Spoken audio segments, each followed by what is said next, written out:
Hello बच्चों, welcome to crash course. बच्चों, आज की इस वीडियो में हम लोग linear equation in two variables का सब्स्टिट्यूशन मेथड पढ़ेंगे। इस चैप्टर के ऊपर मैंने एक वीडियो पहले भी डाल रखी है जो थी एलिमिनेशन मेथड, जो मैंने बहुत ही बेसिक से आपको कराया था। लेकिन मेरी एक गलती इसमें यह हो गई थी कि मैंने उसके अंदर एनसीईआरटी के क्वेश्चन ऐड नहीं करे थे, तो वो गलती मैंने इस वीडियो के अंदर ठीक कर दी है।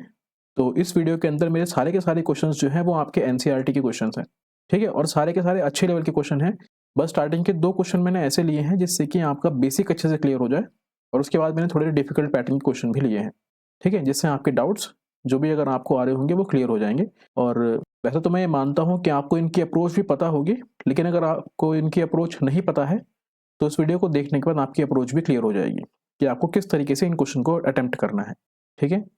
चलिए, अब मैं आपसे वीडियो में बिल्कुल बात नहीं करूंगा, चलिए क्वेश्चन करते हैं। चलिए, क्वेश्चन करने से पहले मैं आपको थोड़ा सा इसका बेसिक बता देता हूँ कि असल में सब्स्टिट्यूशन मेथड होता क्या है। देखो, इससे पहले हम लोगों ने एलिमिनेशन मेथड पढ़ा था। उस मेथड के अंदर हम लोग क्या कर रहे थे, हम एक वेरिएबल को हटा दे रहे थे और बाद में उसी वैल्यू को पुट कर देंगे, ठीक है। चलिए मैं करके दिखाता हूँ कैसे होगा। जैसे मैं मानता हूँ कि ये इक्वेशन 1 है आपकी और ये आपकी इक्वेशन नंबर 2 है, ठीक है। मैं क्या कर रहा हूँ, यहाँ से पहली इक्वेशन को ले रहा हूँ, जो आपकी पहली इक्वेशन है x plus y is equals to 14, ठीक है। हमें क्या करना है, यहाँ से किसी की वैल्यू भी निकाल लेनी है, या तो x की निकाल लो या y की निकाल लो। वैल्यू निकालने का मतलब ये हुआ कि इस वैल्यू को अकेला छोड़ दो, ठीक है, और बची हुई वैल्यू को यहाँ से हटा के इधर लेके आ जाओ। तो ये मैंने x को यहाँ पे छोड़ा है, मैं y को यहाँ से भगा रहा हूँ। जब y को यहाँ से भगा रहा हूँ तो ये y यहाँ पॉजिटिव का है, इधर आके नेगेटिव का हो जाएगा। क्यों? क्योंकि इजिकल्स टू के इधर आएगा तो नेगेटिव हो जाएगा। देखो, इजिकल्स टू अपनी जगह पे रहा तो इजिकल्स टू यहाँ पे, ये 14 अपनी जगह पे रहा तो 14 में कोई चेंज नहीं आएगा। लेकिन ये y आपका उठ के इधर आएगा तो यहाँ पे ये पॉजिटिव का था तो इधर आके ये नेगेटिव का हो जाएगा। इसको मानता हूँ मैं अपनी इक्वेशन नंबर ए, ठीक है। अब क्या करेंगे, अब हम करेंगे put equation A in equation 2, ठीक है। मतलब कि हम क्या कर रहे हैं, इस इक्वेशन को इसके अंदर पुट कर रहे हैं, मतलब कि x की वैल्यू को पुट कर रहे हैं, ठीक है। देखो, यहाँ पर हमारे पास इक्वेशन लिखी है x minus y is equals to 4, ठीक है। यहाँ मेरे को पता है कि मेरे पास x की वैल्यू कितनी है, x की वैल्यू है 14 माइनस वाई। तो यहाँ पे आप x की वैल्यू को पुट कर दो, क्योंकि x पूरा कितना है आपके पास, ये है आपके पास 14 माइनस वाई, और ये बचा हुआ माइनस वाई यहीं पे आ जाएगा ऐसे ही, ये इक्वल्स टू यहाँ पे आ जाएगा और ये 4 यहाँ पे आ जाएगा, ठीक है। मैं ये लेके चल रहा हूँ कि आपको वैल्यू पुटिंग करनी आती होंगी। अगर नहीं आती किसी को तो प्लीज़ कमेंट बता दीजिएगा, मैं आने वाले टाइम पे एक वीडियो इसकी भी डाल दूंगा, ठीक है। अब इसको सॉल्व करते हैं तो ये हो जाएगा 14 minus 2y is equals to 4। तो इसको आगे आप सॉल्व करेंगे तो मैं क्या करूंगा, मेरे को इस y की वैल्यू को फाइंड करना है। जब y की वैल्यू को फाइंड करना है तो मेरे को नंबर एक तरफ करने पड़ेंगे और ये एक्स वाई वाली वैल्यू जो है एक तरफ करनी पड़ेंगी। तो मैं इसमें क्या करता हूँ, इस 14 को यहाँ से भगा के इधर लेके आता हूँ, क्योंकि नंबर ये भी नंबर है और ये भी नंबर है, तो नंबर को नंबर के पास लेके जाओ। मैं इस 2y के अंदर कोई भी चेंज नहीं कर रहा हूँ, तो माइनस का 2y ऐसे ही रहा, कोई चेंज नहीं करा, इजिकल्स टू अपनी जगह पे रहा, ये 4 अपनी जगह पे रहा, ये 14 प्लस का था क्योंकि साइन यहाँ लगता है आगे, ये 14 प्लस का था, इधर आके कैसा हो जाएगा, ये हो जाएगा इधर आके नेगेटिव का, ठीक है। अब हम लोग क्या करेंगे, इसके अंदर इसको सॉल्व कर लेते हैं, तो ये हो जाएगा माइनस का 2y is equals to minus का 10। जिसको सॉल्व करेंगे तो 10 निकल के आ जाएगा, इस वाले माइनस से ये माइनस खत्म हो जाएगा, तो आपकी y की वैल्यू आ जाएगी 10 अपॉन में 2, जो काट के कितना आ जाएगा 5। मतलब कि आपकी y की वैल्यू आ गई है 5, ठीक है। अब क्या करेंगे, अब इस y की वैल्यू को पुट कर दो आप कहीं पर भी, जहां आपका मन करे वहां कर सकते हैं। So put y in equation 1 में कर लो, 2 में कर लो, या फिर इसमें कर लो, जहां मन करे वहां कर लेते हैं। तो मैं इसको चलो a में कर लेता हूँ, पुट इक्वेशन a में, ठीक है। y की वैल्यू को a के अंदर पुट कर रहे हैं, मैंने y कितना निकाला, 5 निकाला, तो आ जाएगा x is equals to 14 minus y था, मैंने यहाँ से निकाला, x की वैल्यू निकालनी है मेरे को, तो कितना आ जाएगा 14 माइनस 5, तो आपकी x की वैल्यू कितनी आ जाएगी, ये आ जाएगी 9, ठीक है। कोई दिक्कत इस चीज़ में किसी को? अगला क्वेश्चन करते हैं। देखो, अगला क्वेश्चन जो है हमारे पास, ये क्वेश्चन जो है ना, ये क्वेश्चन आपका है इनफाइनाइट मैनी सॉल्यूशन का, इनफाइनाइट मैनी। अब मैंने इसको कैसे पहचाना, देखो, ये क्वेश्चन के अंदर यहाँ से 3 से कितना हो गया 9, यहाँ पर कुछ नहीं लिखा तो यहाँ पे कितना लिखा होगा 1 लिखा होगा, 1 इंटू 3 करो तो कितना हो गया 3, यहाँ पे 3 करो तो यहाँ पे कितना हो गया 9। मतलब कि मैं ये बोल रहा हूँ कि मैंने पहले इक्वेशन को 3 से मल्टीप्लाई करा होगा, तब जाके ये इक्वेशन बन रही होगी, ठीक है। मतलब कि कहने का मतलब ये है कि ये एक ही इक्वेशन है, बस यहाँ पर हमने इस वाली इक्वेशन के अंदर 3 से मल्टीप्लाई करके इस इक्वेशन को बना दिया, ठीक है। तो ऐसे केस में क्या होगा, आपके पास जो x और y की वैल्यू होंगी ना, वो x और y की वैल्यू अलग अलग तरह की आएंगी और बहुत सारी वैल्यू आएंगी। सपोज इसका मतलब क्या होगा, जैसे समझ लेते हैं। जैसे मैंने यहाँ पे आपको बोला कि x plus y is equals to 3 है, ठीक है, तो आप इसकी बहुत सारी वैल्यू निकाल सकते हैं। जैसे कि सपोज अगर आप बोलते हैं कि x को मैं 0 मानता हूँ, तो आपका y कितना आ जाएगा 3, क्योंकि हमको प्लस करके 3 लेके आना है। अगर आप बोलते हैं कि मैं x को 1 मान लेता हूँ, तो आपका y यहाँ पे 2 आ जाएगा, ठीक है। अगर आप यहाँ बोलते हैं x को मैं 2 मानता हूँ, तो आपका y यहाँ पे 1 आ जाएगा, ठीक है। तो ये इस तरह की वैल्यू आ गई, लेकिन इसमें आप इस तरह की वैल्यू भी कर सकते हैं। जैसे मैंने कहा सपोज आप x को 1.5 मान लो, तो आपका y भी 1.5 आ जाएगा सपोज, ठीक है। सपोज आप इसको 2.5 मान लो, तो ये आपका 0.5 आ जाएगा। इसका मतलब ये हुआ कि ऐसी सिर्फ एक वैल्यू नहीं है, ऐसी और हजारों वैल्यू हैं जिनको सॉल्व करने के बाद ये निकल के आएगा। समझ में आया? मतलब कि इनफाइनाइट मैनी सॉल्यूशन का मतलब ये हुआ कि ऐसी बहुत सारी वैल्यू हैं जिनके ऊपर ये इक्वेशन सेटिस्फाई कर रही होगी। एक्स और वाई की कोई भी यहाँ पे एक निश्चित वैल्यू नहीं है कि इन्हीं वैल्यू के ऊपर सेटिस्फाई कर रहा होगा। समझ में आया? नहीं समझ में आया तो आप क्वेश्चन से करते हैं, देखो इसका आंसर अलग ही तरीके से निकल के आएगा। देखो यहाँ से वैल्यू निकाल लेते हैं इसकी, तो इसको मान लेते हैं इक्वेशन फर्स्ट, इसे मान लेते हैं इक्वेशन नंबर सेकंड। तो पहली इक्वेशन से वैल्यू फाइंड कर लो पहले, तो ये आ जाएगा 3x minus y is equal to 3, ठीक है। इस इक्वेशन के अंदर मेरे को y की वैल्यू फाइंड करना आसान है, क्यों? क्योंकि एक तो ये माइनस है, अगर मैं इसको इधर लेके आऊंगा तो ये प्लस हो जाएगा, सबसे आसान बात तो ये है, ठीक है। और ऊपर से इसके साथ कोई यहाँ पे कोई नंबर नहीं लगा हुआ है, क्योंकि अगर यहाँ पे नंबर जैसे यहाँ पे ये x है, अगर मैं x की वैल्यू फाइंड करता हूँ तो मेरे को क्या करना पड़ेगा, इस 3 को भी नीचे लेके आना पड़ेगा, जैसे मैं करके दिखा देता हूँ। सपोज यहाँ से x की वैल्यू फाइंड करना चाहते हैं, तो आप क्या करेंगे, इसको बोलेंगे आप 3x is equals to 3 plus में y, आपने इस y को भगा के इधर लेकर आ गए, ठीक है। अगले केस में आप क्या करेंगे, बाद में आपको x की वैल्यू निकालनी है ना कि 3x की, तो आप क्या करेंगे, इस 3 को भी भगाएंगे यहाँ से, तो आ जाएगा x is equals to 3 plus y upon में 3। देखो कितना खराब सा बना है, ठीक है। हमको बचना है इन चीज़ों से। देखो कोई क्वेश्चन ऐसे होंगे जहाँ पे आपको ऐसे सॉल्व करना पड़ेगा, लेकिन आपको बचना है जहां तक आप इन क्वेश्चन से ऐसे तरीके से बच सकते हैं, ठीक है। तो मैं इस तरीके से बच सकता हूँ। सपोज अगर मैं इक्वेशन को ऐसे ना मान के इसी इक्वेशन को मैं ऐसे सॉल्व करता, जैसे ये लिखा है, मैं क्या करूंगा, यहाँ पे मैं 3x को यहाँ पे लिखूंगा, इस 3 को इधर लेके आऊंगा, यहाँ पे ये पॉजिटिव का है, इधर आके कैसा कैसा हो जाएगा, इधर आके ये नेगेटिव का हो जाएगा। और इस माइनस वाई को इधर लेके आऊंगा, यहाँ पर ये माइनस का वाई है, इधर आके ये कैसा हो जाएगा, ये आपका प्लस का वाई हो जाएगा। तो ये बन गई आपकी इक्वेशन। समझ में आया? तो मेरे को ये वाली इक्वेशन ज़्यादा अच्छी लगी, क्यों? क्योंकि यहाँ पे कोई फ्रैक्शन वगैरह नहीं निकल के आ रहे हैं। समझ में आया? तो मैं दोबारा से इसको करके कर देता हूँ, जिससे कि आपको समझ में आ जाए। तो मैं क्या कर रहा हूँ, पहली इक्वेशन को ले रहा हूँ। तो पहली इक्वेशन थी आपके पास 3x minus y is equals to 3। तो मैं y की वैल्यू फाइंड कर रहा हूँ, तो ये हो जाएगा आपके पास 3x minus 3 is equals to y. ये हो गई मेरी इक्वेशन नंबर, ठीक है। अब मैं क्या करूँगा, इसके अंदर इस इक्वेशन को यहाँ पुट करूँगा इक्वेशन नंबर सेकंड में, ठीक है। तो आपकी पहली इक्वेशन आ जाएगी यहाँ से 9x, तो ऐसे का ऐसे ही रहेगा, माइनस का 3, और यहाँ पे y की वैल्यू पूरी है, देखो ये जो y की वैल्यू ये पूरी है, तो y की जगह पे पूरा आएगा, या पूरा है तो यहाँ पे क्या आएगा, यहाँ पर एक ब्रैकेट आएगा, क्योंकि यहाँ पे सिंगल नंबर नहीं है, ठीक है। अगर सिंगल नंबर होता तो मैं यहाँ ब्रैकेट नहीं लगाता, ठीक है। लेकिन यहाँ पे सिंगल नंबर नहीं है, यहाँ पे ये भी है ये भी है, इसका मतलब क्या हुआ कि ये 3 इससे ही मल्टीप्लाई कर रहा होगा और ये 3 इससे ही मल्टीप्लाई कर रहा होगा, ठीक है। आगे सॉल्व करते हैं। तो यहाँ पे y की वैल्यू पुट कर देंगे, y की वैल्यू कितनी है, 3x minus 3 is equals to 9। जब आगे सॉल्व करेंगे तो ये हो जाएगा आपके पास 9x माइनस का, देखो माइनस इंटू प्लस कितना हो जाएगा, माइनस का 9x, माइनस इंटू माइनस कैसा हो जाएगा, प्लस, और 3 3 से कितना हो जाएगा 9 इज इक्वल्स टू कितना आ जाएगा 9। देखो जब सॉल्व करेंगे ना यहाँ से इसको, देखो ये कैसा आ गया आपके पास, ये कट के 0 आ जाएगा, क्योंकि ये प्लस का 9x है और ये माइनस का 9x है, तो क्या हो जाएंगे आपस में कट जाएंगे। तो आपके पास क्या आ गया, 9 इक्वल्स टू 9, ये आया आपके पास निकल के, क्या निकल के आएगा 9 इक्वल्स टू 9। इसका मतलब क्या हुआ, इसका क्योंकि दोनों इक्वेशन बराबर आ गए यहाँ पर, इसका मतलब क्या हुआ, इसका मतलब ये हुआ कि the statement is true for all the values of x, the statement is true for all the values of x. मतलब कि यहाँ पे आप एक्स और वाई की वैल्यू कोई भी वैल्यू पुट कर सकते हैं, ठीक है, क्योंकि ये एक इनफाइनाइट मैनी सॉल्यूशन का एग्जांपल है, क्योंकि ये कैसा है, एक इनफाइनाइट मैनी सॉल्यूशन का एग्जांपल है। अगर किसी को इसका मतलब नहीं पता ना, तो मैं इसके बाद एक बेसिक वीडियो भी डाल दूंगा इसकी, जहाँ पे मैं आपको ये इनफाइनाइट मैनी सॉल्यूशन और यूनिक सॉल्यूशन इन सब के बारे में करा दूंगा, ठीक है। छोटी सी वीडियो होगी पर समझ में आ जाएगा आपको, ठीक है। तो यहाँ पे ये क्या हुआ, ये हुआ आपका इनफाइनाइट मैनी सॉल्यूशन। जिसको समझ नहीं आया वीडियो को दोबारा बैक करके जरूर देखिएगा। अगला क्वेश्चन है, देखो इस क्वेश्चन में क्या करेंगे, वही चीज़ यहाँ पे भी चलेगी। तो पहली इक्वेशन मान ली मैंने, ये इक्वेशन 1 है, ये इक्वेशन 2 है। तो यहाँ से वैल्यू फाइंड करेंगे तो ये हो जाएगा √2x plus √3y is equal to 0।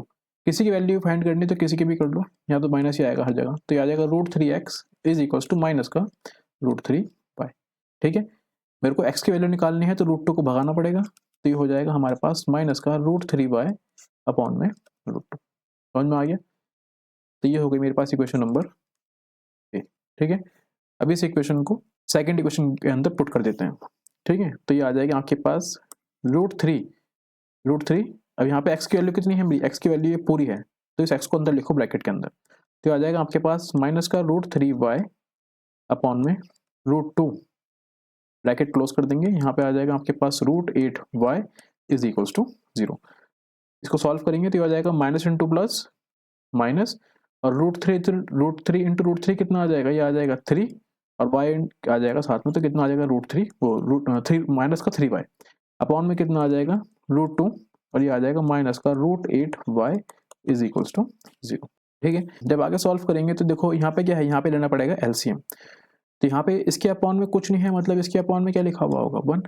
ठीक है, तो एलसीएम लेकर सॉल्व करेंगे इस इक्वेशन को यहाँ से, तो ये हो जाएगी आपके पास माइनस का 3y माइनस का अंडर रूट में 8 इंटू 2y अपॉन में under root 2 is equals to 0। ठीक, जब आगे सॉल्व करेंगे तो ये हो जाएगा आपके पास माइनस का 3y और माइनस का अंडर रूट 16y। देखो ये √2 यहाँ पर है ना, तो ये कहाँ जाएगा, इधर चल जाएगा 0 के पास, मल्टीप्लाई हो जाएगा ना, तो ये आ जाएगा √2 इंटू 0। ठीक है, तो ये सॉल्व हो जाएगा माइनस का 3y माइनस, देखो जो 16 है किसका स्क्वायर होता है, ये होता है आपके पास 4 का, तो यहाँ पे पेयर बन जाएगा 4 इंटू 4 का, ऐसे लिखा है ये 16 लिखा था ऐसे करके, इसको आप ऐसे लिख पाएंगे 4 इंटू 4, तो यहाँ से पेयर बन जाएगा, एक बाहर निकल के आ जाएगा, तो इसको आप बोल देंगे लिखा है आपके पास 4y is equal to √2 into 0 कितना हो जाएगा, 0 हो जाएगा। यहाँ पे आप इसको सॉल्व करेंगे तो कितना आ जाएगा, ये आ जाएगा आपके पास माइनस का 7y इज इक्वल टू 0, और y equals to minus y equals to 0 upon में 7, मतलब क्या हुआ, y इक्वल्स टू 0। तो आपकी y की वैल्यू कितनी आ गई, 0 आ गई है। बस इस y की वैल्यू को पुट करेंगे x के अंदर, तो पहली में कर लो, सेकंड इक्वेशन में कर लो, या इस वाली इक्वेशन के अंदर कर लो, यहाँ से भी आंसर कहीं से भी निकल के आ जाएगा। ठीक है, तो मैं पहली में कर लेता हूँ √2x plus √3y, √2x plus √3y is equals to 0। ठीक है, तो सॉल्व करेंगे तो ये हो जाएगा √2x plus √3 into 0 is equals to 0। ये हो जाएगा √2x, अभी देखो पूरा कितना हो जाएगा, 0 हो जाएगा, तो √2x plus 0 is equals to 0। तो यहाँ से ये भी कितना आ जाएगा, √2x इज इक्वल्स टू 0, और x इज इक्वल्स टू कितना आ जाएगा, 0 अपॉन में √2, मतलब कि x की वैल्यू भी कितनी आ जाएगी आपके पास, 0। ठीक है, मतलब कि आपके पास यहाँ पर x की वैल्यू भी 0 है और y की वैल्यू भी 0 है। समझ में आया? ठीक है, चलिए अगला क्वेश्चन करते हैं। देखो अगला क्वेश्चन क्या है, इस क्वेश्चन को करने के लिए थोड़ी सी आपको टेक्निक चाहिए।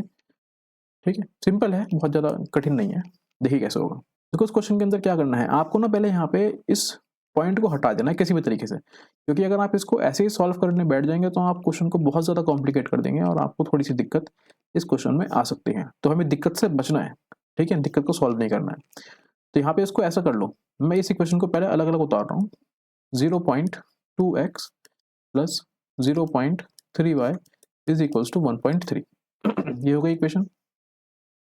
जब इस पॉइंट को हटाएंगे तो अपॉन में कितना आएगा, 10। जब यहाँ से इस पॉइंट को हटाएंगे तो अपॉन में कितना आएगा, 10। और जब यहाँ से इस अपॉन को हटाएंगे तो कितना आएगा अपॉन में 10। कोई दिक्कत नहीं होगी। तो ये लिखा है आपके पास 2x अपॉन में 10 प्लस 3y अपॉन में 10 इक्वल्स टू 13 अपॉन में 10। ठीक है, अब अगर आपको काटना है तो आप इसको ऐसे ऐसे ऐसे भी काट सकते हैं, और अगर ऐसे नहीं काटना तो इसको एलसीएम ले लो, तो ये हो जाएगा 2x प्लस 3y अपॉन में 10 इज इक्वल्स टू 13 अपॉन में 10। इस 10 से ये 10 आपका कट जाएगा, तो आपकी पहली इक्वेशन बन जाएगी 2x plus 3y is equals to 13। ये बनी आपकी इस वक्त पहली इक्वेशन। ठीक है, आपको लग रहा होगा मैंने बहुत सारा काम करा है, लेकिन नहीं, ये आप मेंटली भी कर सकते हैं। जैसे मैं करके दिखाता हूँ आपको, यहाँ से पॉइंट हटाओ अपॉन में कितना 10, यहाँ से पॉइंट हटाओ अपॉन में कितना 10, यहाँ से पॉइंट हटाओ अपॉन में कितना 10, इस 10 से ये खत्म और ये खत्म, कितना बच जाएगा, ये आ जाएगा 4x plus 5y is equals to 23। बन गई इक्वेशन। समझ में आया? तो आपको इस तरीके से करना है, ना कि इस तरीके से। ये मैंने सिखाया आपको कैसे करना है। देखो मैं डायरेक्ट करता हूँ। तो आपकी पहली क्वेश्चन बन जाएगी 2x plus 3y is equal to 13, और दूसरी क्वेश्चन बन जाएगी आपके पास 4x plus 5y is equal to 23। अब ये हुई आपकी इक्वेशन नंबर थर्ड मान लो या फोर्थ, जो आपको मानना है वो मान लो। चलो इसको a मान लेते हैं और इसको b मान लेते हैं, ठीक है। अब सॉल्व करते हैं भाई इसके अंदर। तो पहली क्वेश्चन मतलब इक्वेशन ऐसे ही सॉल्व करता हूँ मैं इसको। तो ये हो जाएगा मेरे पास 2x plus 3y equal to 13। मैं क्या कर रहा हूँ, यहाँ से x की वैल्यू फाइंड कर रहा हूँ। तो ये हो जाएगा आपके पास 13 माइनस 3y, और x इज इक्वल टू कितना आ जाएगा, 13 माइनस 3y अपॉन में, कोई दिक्कत? ये हो गई मेरे पास इक्वेशन नंबर सी, ठीक है। अब मैंने कहाँ से निकाला, ये मैंने इक्वेशन ए से निकाला। तो इसको हम ए में पुट नहीं करेंगे, इसे पुट करेंगे इक्वेशन नंबर बी के अंदर, ठीक है। जब इक्वेशन बी के अंदर इसको पुट करेंगे तो ये आपकी इक्वेशन बी कितनी है, ये लिखिए आपके पास 4x plus 5y is equal to 23। ये है आपकी इक्वेशन बी। यहाँ पे x की जगह ये पुट कर रहा हूँ मैं। तो ये हो जाएगा आपके पास 4, और x की जगह पूरा आएगा, देखो ये पूरा आएगा x की जगह पे। तो ये हो जाएगा आपके पास 13 माइनस 3y अपॉन में 2 प्लस का 5y इज इक्वल टू 23। जब सॉल्व करेंगे तो ये हो जाएगा आपके पास, ये देखो 2 से ये कट रहा है, तो ये काट देगा कितनी बार में, इसको 2 बार में काट देगा। इस 2 को अंदर मल्टीप्लाई कर दो, 13 टू जा कितना आ जाएगा, 13 टू जा कितना आ जाएगा 26, माइनस का 3 टू जा 6y प्लस में 5y is equal to 23। Solve करेंगे इसको आगे तो ये हो जाएगा आपके पास 26, ये कट कितना आ जाएगा, 6y माइनस का, ये प्लस y 5 का, तो एक 5y कट जाएंगे, कितना बचेगा, माइनस का y इज इक्वल टू 23। ये हो जाएगा आपके पास माइनस का y is equal to 23 minus 26। इस 26 को इधर लेके आऊँगा, नेगेटिव हो जाएगा, बस वही करा है। तो ये हो जाएगा आपके पास minus y is equal to minus का 3। इस माइनस से ये माइनस कट जाएगा, तो आपकी y की वैल्यू कितनी आ गई, 3। अब तो आसानी है, बस y की वैल्यू 3 आ गई। अब सेकंड इक्वेशन क्या थी हमारे पास, सेकंड इक्वेशन थी, आप कहीं भी पुट कर दो, सेकंड में करना सेकंड में कर दो, फर्स्ट में करना फर्स्ट में कर दो, या ए बी में करना है कहीं भी कर दो, आपका आंसर सही निकल के आएगा। तो आपकी पहली इक्वेशन है 2x plus 3y is equal to 13। तो पहली इक्वेशन है आपके पास 2x plus 3y is equal to 13।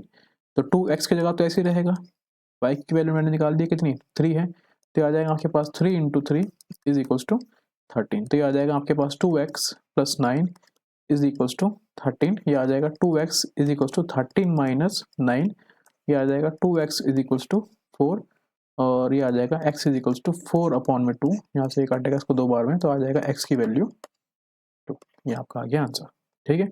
तो आपकी y की वैल्यू आ गई है 3, x की वैल्यू आ गई है 2। देखो कितना सिंपल क्वेश्चन था, लेकिन देखने में थोड़ा सा अजीब सा लग रहा था, ठीक है। तो चीज़ें आसानी है, अगर आप अच्छे से करेंगे तो आपको चीज़ें आसानी लगेंगी। अगला क्वेश्चन है, इस क्वेश्चन के अंदर भी ऐसा ही करना है जैसे हम वहाँ पे कर रहे थे। यहाँ पे एलसीएम ले लो, ठीक है। जब इसका एलसीएम लेंगे तो ये हो जाएगा, एलसीएम कैसे करते हैं मैं आपको सिखा देता हूँ। जैसे सपोज आपके पास 2 नंबर लिखे हैं, जैसे मैंने कहाँ पे कहा है, एक नंबर ये लिखा है a अपॉन बी, और यहाँ पे लिखा है c अपॉन डी। तो एलसीएम कैसे लेना है कि आपको इस नंबर को यहाँ मल्टीप्लाई कर देना है, इस नंबर को यहाँ मल्टीप्लाई कर देना है, और इस नंबर को यहाँ मल्टीप्लाई कर देना है। यही आपका एलसीएम होता है। ये तभी फॉलो करेगा जब आपके पास 2 तरह के फ्रैक्शन हो, मतलब 2 फ्रैक्शन होंगे, एक फ्रैक्शन ये वाला और एक फ्रैक्शन ये वाला। लेकिन अगर 3 तरह के फ्रैक्शन आ जाएंगे, जैसे यहाँ पे आ जाएगा a upon b plus b upon c plus c upon d, suppose इस तरह का आ गया, तो इसके अंदर ये वाला मेथड फॉलो नहीं करेगा, ये सिर्फ 2 के लिए है, ठीक है। अगर आप बोलेंगे तो मैं ये भी सिखा दूंगा कैसे बनता है एलसीएम, फिलहाल तो ट्रिक से याद करते हैं इसको, ठीक है। तो कैसे है, देखो यहाँ पे लेंगे इसको 3x अपॉन में 2 माइनस का 5y अपॉन में 3, इसे यहाँ मल्टीप्लाई, इसे यहाँ मल्टीप्लाई, इसे यहाँ मल्टीप्लाई। जब सॉल्व करेंगे तो कितना आ जाएगा, 3 3 जा कितना हो जाएगा 9x, माइनस इंटू प्लस कितना आ जाएगा, माइनस 5 टू जा कितना आ जाएगा 10y अपॉन में कितना आ जाएगा 3 टू जा 6, इक्वल्स टू में कितना लिखा है माइनस का 2, ठीक। इस 6 को, ये 6 यहाँ पे लिखा है, तो ये कहाँ जाएगा, इधर इसके मल्टीप्लाई में चल जाएगा। तो ये हो जाएगा आपके पास 9x minus 10y is equals to minus का 12। ये बन गई आपकी पहली इक्वेशन। इस वक्त समझ में आया। इसी तरह इसको सॉल्व करेंगे तो यहाँ पे आपके पास ये इक्वेशन लिखी है, अलग पेन से कर देते हैं। जैसे आपकी इक्वेशन लिखी है x upon 3 plus y upon 2 is equal to 13 upon में 6, ठीक है। क्या करेंगे, इसे यहाँ मल्टीप्लाई, इसे यहाँ मल्टीप्लाई और इसे यहाँ मल्टीप्लाई, तो हो जाएगा आपके पास x इंटू टू कितना हो जाएगा 2x प्लस 3 इंटू वाई कितना हो जाएगा 3y अपॉन में 3 टू जो 6 इज इक्वल टू में कितना आ जाएगा 13 अपॉन में 6, इस 6 से ये 6 कट जाएगा, तो आपके पास इक्वेशन आ जाएगी 2x plus 3y is equal to 13। ये हो गई आपकी इक्वेशन नंबर सेकंड। बस इसको सॉल्व करना है हमको, ठीक है। तो पहली इक्वेशन क्या है आपके पास 9x minus 10y is equal to minus 12, तो यहाँ लिखते हैं इसको 9x 10y equals to minus 12। यहाँ से वैल्यू फाइंड कर लेते हैं, x की निकाल लेते हैं चलो, तो हो जाएगा आपके पास 9x इक्वल्स टू माइनस का 12 प्लस का 10y, ठीक है, और 9 को अपॉन में लेके आएंगे तो ये हो जाएगा आपके पास x इक्वल्स टू माइनस का 12 प्लस 10y अपॉन में 9, ठीक है। अभी ये हो गई आपकी इक्वेशन नंबर ए मान लेते हैं इसको, ठीक है। अब इस इक्वेशन को पुट कर दो इक्वेशन नंबर सेकंड में, मतलब कि इस वाली में, ये कितनी है आपकी 2x plus 3y is equal to 13, तो put x in equation second, ठीक है। तो यहाँ पुट करेंगे कितना था ये 2x plus 3y equal to 13, 2x plus 3y is equal to 13 ये इक्वेशन थी। जब पुट करेंगे तो यहाँ पे x की जगह 4 आएगा ये, तो हो जाएगा आपके पास 2 माइनस का 12 प्लस का 10y अपॉन में 9 प्लस का 3y इज इक्वल टू 13, ये बनी इक्वेशन। सॉल्व कर लेंगे तो यहाँ पे ये नंबर नहीं कट रहे, जैसे काटेंगे ना इसको ऐसे ही उतारेंगे इस बारी, तो हो जाएगा आपके पास माइनस का 12 टू जो 24 प्लस का 10 टू जो 20y अपॉन में 9 plus 3y is equal to 13, ठीक है। अब देखो यहाँ पे ये नंबर अलग है, यहाँ पे ये नंबर अलग है, तो क्या करना पड़ेगा, यहाँ भी हमको एलसीएम लेना पड़ेगा, तो इस नंबर को यहाँ मल्टीप्लाई, इस नंबर को यहाँ मल्टीप्लाई, इस नंबर को यहाँ मल्टीप्लाई, ठीक है। तो इसे यहाँ मल्टीप्लाई करेंगे तो सेम ही नंबर आएगा, तो ये आ जाएगा आपके पास माइनस का 24 प्लस का 20y और ये आ जाएगा आपके पास प्लस 9 3 जा 27y अपॉन में कितना आ जाएगा ये 9 इज इक्वल टू 13। तो इसको आगे आप सॉल्व करेंगे तो ये आ जाएगा आपके पास माइनस का 24 प्लस 28 27 कितना हो जाएगा, ये हो जाएगा आपके पास 47y इक्वल टू ये 9 यहाँ चल जाएगा इसके पास, तो कितना हो जाएगा 39 जा 117, ठीक है। इसको और सॉल्व करेंगे, सॉल्व यहाँ पे कर लेता हूँ उस तरफ, यहाँ पर ये, ठीक है। तो ये हो जाएगा आपके पास 47y इज इक्वल टू 117 और ये 24 नेगेटिव का है, इधर कैसा हो जाएगा पॉजिटिव का हो जाएगा, तो ये हो जाएगा आपके पास 47y इक्वल्स टू 7 और 4 कितना हो जाएगा, ये हो जाएगा आपके पास 11 और ये कितना हो जाएगा आपके पास 2 3 और 1 4 और ये हो जाएगा 141।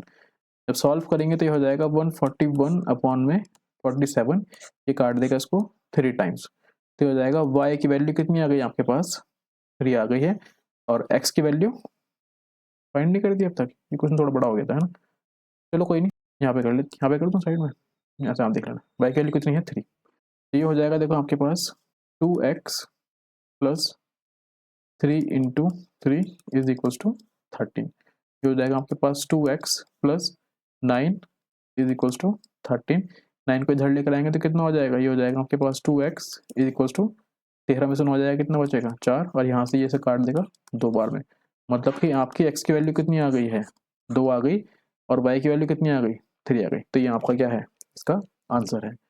बस ये आखिरी क्वेश्चन था, सारे क्वेश्चन ऐसे ही होंगे, ठीक है। बस आपको क्या करना है, इस वीडियो को बार बार एक बार देख लो और अगर नहीं समझ में आया तो एक बार दोबारा से देख लेना, ठीक है। लेकिन एक बार में समझ में आना चाहिए क्योंकि बहुत ज़्यादा डिफिकल्ट क्वेश्चन नहीं है, आसान ही क्वेश्चन है, ठीक है। तो बच्चों प्रैक्टिस करो, अब तो आपकी डेट शीट भी आ गई है और शायद 15 तारीख से आपके एग्ज़ाम स्टार्ट हो जाएंगे, ठीक है। तो किसी भी टॉपिक में अगर आपको दिक्कत हो रही है तो मुझे कॉमेंट में बता दीजिएगा, मैं उस टॉपिक को करने की कोशिश ज़रूर करूँगा, ठीक है। बाकी मैं थोड़े दिन में एक साइंस का टॉपिक भी लेके आने वाला हूँ, तो होपफुली जल्दी आ जाएगा वो, ठीक है। चलिए, थैंक यू, बाय बाय।